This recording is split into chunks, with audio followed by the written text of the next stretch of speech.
আমার প্রাণপ্রিয় ছেলেমেয়েরা কেমন আছো? আশা করি ভালো আছো, ভালো থাকবা, নিরাপদে থাকবা এই কামনাই করি। যাই হোক, আজকে আমি তোমাদের পড়াবো ন্যারেশনের এই ক্লাসটা পঞ্চম ক্লাস ন্যারেশনের উপরে অ্যাসার্টিভ সেন্টেন্সের উপরে আলাপ আলোচনা। আমরা জানি অ্যাসার্টিভ সেন্টেন্সের ইনডাইরেক্ট ন্যারেশন করতে গেলে রিপোর্টিং ভার্ব সের পরিবর্তে টেল, সেইট থাকলে টোল্ড, আর ইনভার্টেড কমার পরিবর্তে দ্যাট বসে। দেখো এখানে লিখছি he said to me you should do your duty, আর ইনডাইরেক্ট ন্যারেশন করছি হি টোল্ড মি দ্যাট। এই রিপোর্টেড স্পিচের সাবজেক্ট যদি সেকেন্ড পারসন হয় তাহলে ইনডাইরেক্ট ন্যারেশন করার সময় উক্ত সাবজেক্টকে রিপোর্টিং ভার্বের অবজেক্টের সাথে পরিবর্তন করতে হয়। কাজে ইউ এর পরিবর্তন যদি করি আমরা হবে মি, আর সেন্টেন্সের subject I should do my duty. এখানে ইউ এর পসেসিভ কেস হলো ইউর, অর্থাৎ এখানে যে সাবজেক্ট থাকবে এই সাবজেক্টের পসেসিভ কেস হলো এইটা।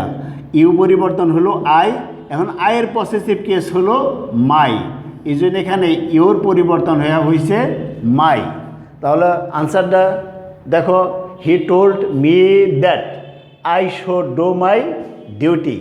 যদি আমরা এটা এই অবস্থায় রাখি, যদি বলি হি said to me that I should do my duty, he said to me that I should do my duty, তাও কিন্তু ন্যারেশন কারেক্ট, তবে ওটাকে বলে ব্যাড ইংলিশ।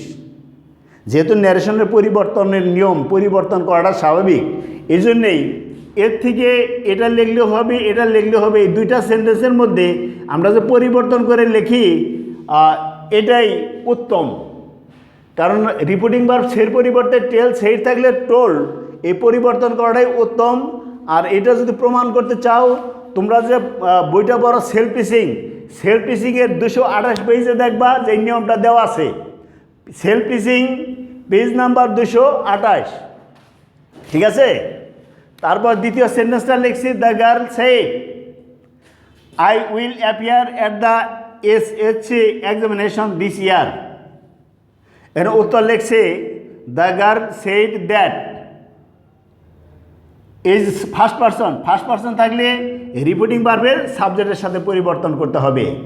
এখানে আইকে পরিবর্তন করতে হবে রিপোর্টিং ভার্বের সাবজেক্টের সাথে। দ্য গার্ল এর প্রোনাউন হলো she.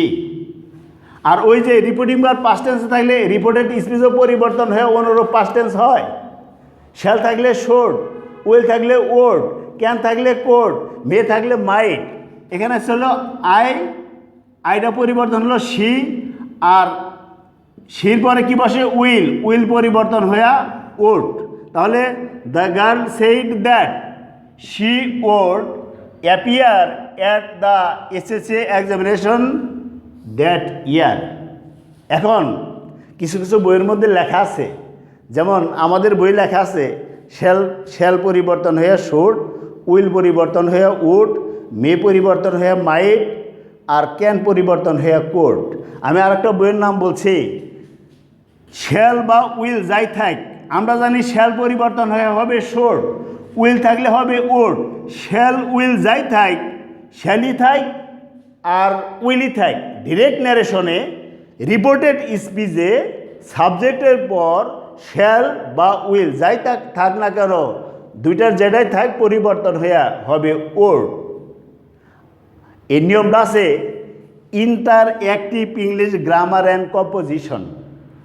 Inter active English grammar and composition for juniors, ছোটদের জন্য বইটা লিখছে। আর যে লিখছে doctor CJ Joseph, page number 212। তো পেজ নাম্বার 212, কারণ অনেকেই আবার ভুল ধরতে পারে যে শ্যাল পরিবর্তন হয়ে শুড হবে, উইল থাকলে উইল পরিবর্তন হয়ে উড হবে। বাতন স্যার এই নিয়ম পাইল কোথায়? যার জন্যই তোমাদের প্রমাণ দিলাম, বইটার নামও লিখে দিছি inter active English grammar and composition. এটা লিখছে ফর জুনিয়র্স, আর লিখছে কারা? Doctor CJ Joseph, page number 212। আচ্ছা, যাই হোক, যেগুলা পড়াইতেছি একটু মনে রাখবা। এখন আমরা এই পাশে কিছু লিখছি,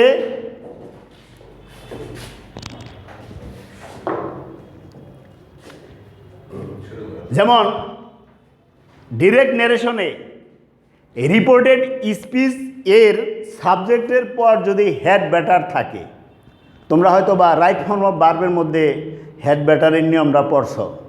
যদি বলি you had better go home, তোমার বরং এখন বাড়ি যাওয়াটাই উত্তম। You had better leave this place, তোমার বরং এই স্থানটা ত্যাগ করাই ভালো, মানে তোমার জন্য স্থানটা ত্যাগ করাটাই ভালো, এরকম আছে। তবে এর একটা নিয়ম আছে, সে নিয়মটা হলো হ্যাড বেটার যদি রিপোর্টেড স্পিচে থাকে আর ওই সেন্টেন্সের রিপোর্টেড স্পিচের সাবজেক্ট যদি ফার্স্ট পারসন ও থার্ড পারসন হয়, রিপোর্টেড স্পিচের সাবজেক্টের পর যদি হেড ব্যাটার থাকে আর ওই হেড ব্যাটার এর পূর্বে যদি ফার্স্ট পারসন আর থার্ড পারসন সেন্টেন্সের সাবজেক্ট হিসেবে কাজ করে, ওই সময় ইনডিরেক্ট ন্যারেশন করার সময় হেড ব্যাটারের কোনো পরিবর্তন হয় না। ডিরেক্ট থেকে ইনডিরেক্ট করব, ডিরেক্টেও থাকবো হেড ব্যাটার, ইনডিরেক্ট ন্যারেশন যখন করব তা ওই হেড ব্যাটারটা অপরিবর্তিত অবস্থায় থাকবে। একটু লক্ষ্য করো, he said I had better go home now, সে বলল আমি বরং বাড়ি যাই। তাহলে এই আইটা হলো ফার্স্ট পারসন। তার নিয়মটা হলো সাবজেক্ট যদি ফার্স্ট পারসন ও থার্ড পারসন হয়, তারপর যদি হেড ব্যাটার থাকে, তাহলে ইনডিরেক্ট ন্যারেশন করার সময় এই হেড ব্যাটারের কোনো পরিবর্তন হয় না। আর রাইট ফর্ম অফ ভার্বের মধ্যে লেখা আছে হেড ব্যাটারের পরে যদি কোনো ভার্ব থাকে উক্ত ভার্বের বেস ফর্ম হয়। তাহলে ইনডিরেক্ট ন্যারেশনটা আমরা দেখি, হি সেড দ্যাট, এই পার্সনের পরিবর্তন করলাম, he had better go home. তাহলে বুঝতে পারছো হেড ব্যাটারের কোনো পরিবর্তন হবে না ফার্স্ট পারসন ও থার্ড পারসন এই রিপোর্টেড স্পিচের সাবজেক্ট থাকার কারণে। Number 2, he said to me you had better go home. এখানে শুধু সাবজেক্টের পরিবর্তন করছি, শুধু পার্সনের পরিবর্তন করছি। কী কারণে? In order to make you understand, you are told in the class if you face any kind of problem starting here ask many short of question, I am always ready to give you correct answer for this reason. এখানে লিখছি two make you understand, তোমাদের বোঝানোর কারণে শুধু পার্সনের পরিবর্তন করছি। দেখো, হি সেড টু মি, এখানে হলো আই, এখানে হলো you. He said to me you had better go home now, সে আমাকে বলল তুমি বরং বাড়ি যাও। তাহলে আমরা ইনডাইরেক্ট ন্যারেশন করলাম। দেখো, হি টোল্ড মি ইনভার্টেড কমার পরিবর্তে দ্যাট, সেকেন্ড পারসন রিপিটিং ভার্বের অবজেক্টের সাথে, এই জন্য হলো I had better no sense. আর হেড ব্যাটারের পরে ভার্বের সব সময় বেস ফর্ম হয়। তাহলে he said to me you had better go home now, he told me that I had better go home. Sorry, now নয়, নাও লিখি নাই। তাহলে he said to me you had better go home, he told me that I had better go home. আবার লিখছি, এখানে আরও একটা নিয়ম আছে, সেটা হলো হেড ব্যাটার রিপোর্টেড স্পিচে হেড ব্যাটার থাকলে উক্ত সেন্টেন্সের সাবজেক্ট যদি সেকেন্ড পারসন হয়, রিপোর্টেড স্পিচের সাবজেক্ট যদি সেকেন্ড পারসন থাকে, এখানে আছে সেকেন্ড পারসন, রিপোর্টেড স্পিচের সাবজেক্ট যদি সেকেন্ড পারসন থাকে, তারপর যদি হেড ব্যাটার থাকে, তাহলে আমরা এই হেড ব্যাটার যদি অপরিবর্তিত অবস্থায় রেখে দেই তাও হবে।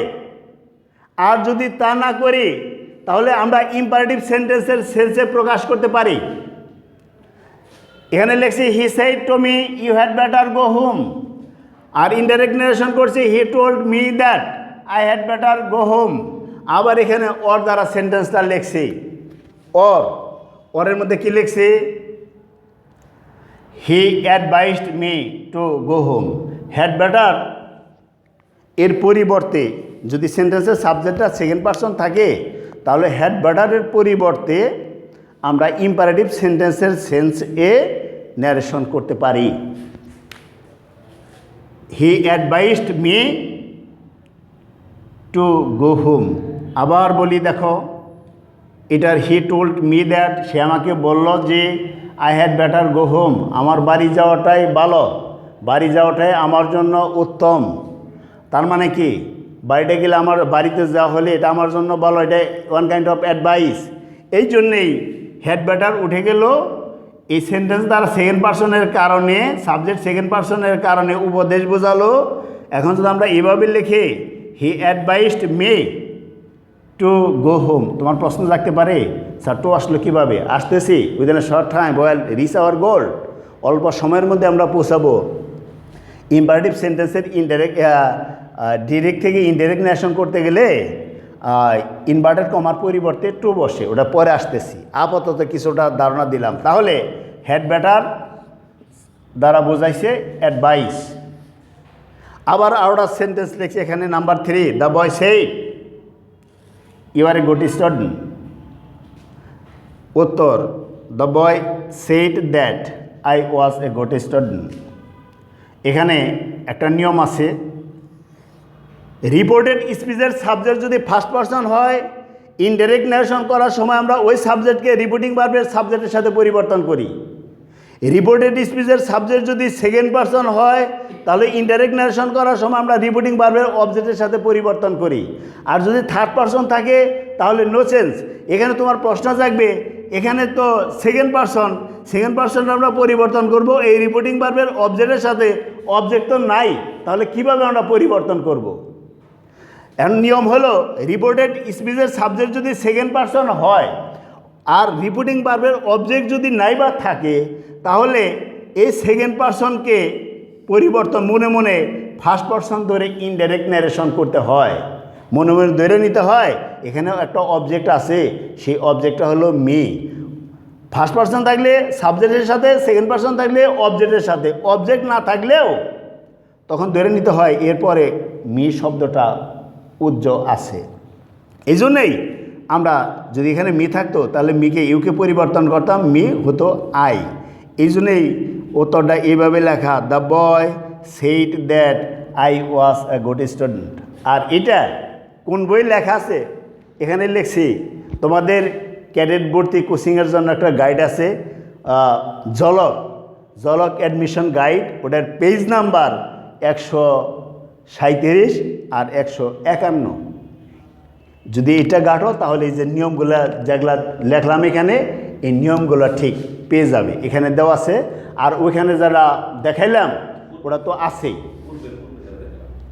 পূর্বে যা দেখাইলাম ওটা তো আছেই। এখন আমরা পড়াবো, এইগুলো অ্যাসার্টিভ সেন্টেন্সের আলাপ আলোচনা। এখন ইন্টারগেটিভ সেন্টেন্স সম্বন্ধে তোমাদের কিছুটা ধারণা দিই। আচ্ছা, ওকে। তাহলে পরবর্তী ক্লাসে দিব।